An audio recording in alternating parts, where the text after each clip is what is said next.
Ұлы далам, ұлы елімді қуғынға салды. Көз көріп, құлақ естімеген қырғынға салды. Тұла бойын түгел тінтіді, киіздей қақты, тулақтай сілкіді. Адамдарын бір-біріне айтақтап, бір-біріне қан жосағып қаптырды.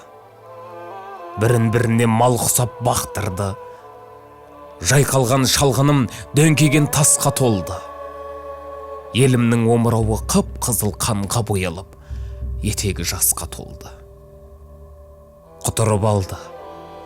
Арыстарымның терісін тірідей сыпырып алды.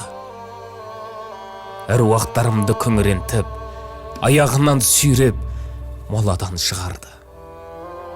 Неткен халық екі шыдамды.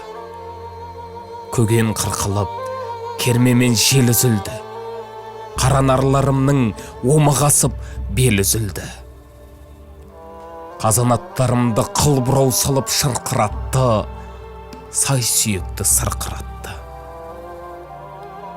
Жүрмесін деп табанымды тіліп, жылқының қылын қиып салды. Басын көтермесін деп мойныма құрық салды. Сөйлемесін деп аузыма кірдің тасындай ап ауыр құлып салды.